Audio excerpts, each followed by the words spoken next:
사상 최악의 미제 사건으로 꼽혔던 1980년대 화성 연쇄 살인 사건의 유력한 용의자가 첫 사건 발생 33년 만에 확인됐습니다. 용의자는 또 다른 성폭행과 살인 혐의로 복역 중이던 50대 남성입니다. 경찰은 이런 내용을 포함해서 잠시 뒤 브리핑을 통해서 구체적인 경위를 밝힐 예정입니다.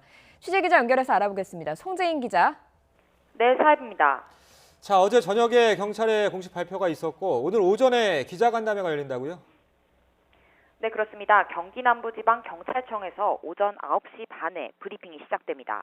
말씀하신 대로 경기 남부청은 어제 저녁 화성 연쇄살인 사건의 유력한 용의자로 현재 교도소에 복역 중인 56살 이모 씨를 지목했다고 밝혔습니다.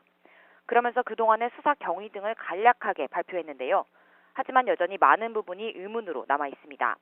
오늘 브리핑에서는 구체적인 수사 과정은 물론 향후 진범 여부를 가리기 위한 수사 계획 등을 설명할 것으로 보입니다. 네, 제일 궁금한 부분인 것 같습니다. 유력한 용의자로 지목된 이모 씨는 어떤 사람인지 구체적으로 좀 설명을 해주시죠. 네, 말씀드린 대로 용의자 이모 씨는 1994년 또 다른 성폭행과 살인을 저질러 현재 교도소에서 복역 중입니다.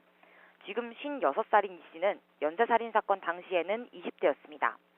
경찰이 이 씨를 용의자로 특정한 이유는 연쇄살인 사건의 증거품에서 채취한 DNA와 이모 씨의 DNA가 같았기 때문입니다.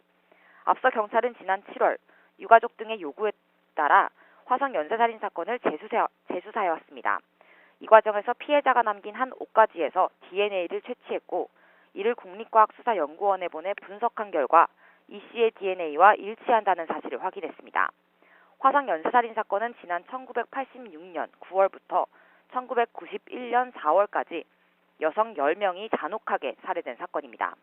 당시 경찰은 연인원 200만 명을 투입했지만 검거에 끝내 실패해 사상 최악의 미제 사건으로 남았고 지난 2003년 개봉한 영화 살인의 추억으로도 다시 주목을 받았습니다.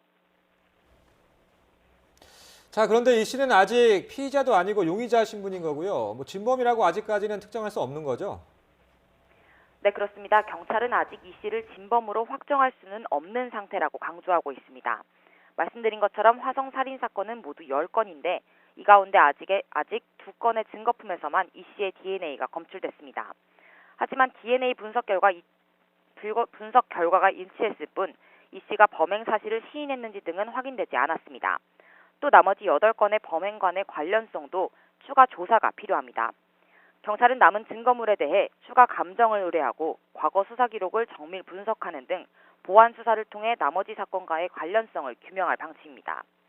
이 씨가 진범으로 확인되더라도 법적인 책임은 묻기 어려울 것으로 보입니다.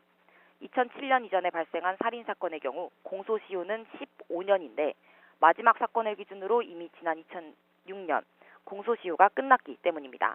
지금까지 사회부에서 전해드렸습니다.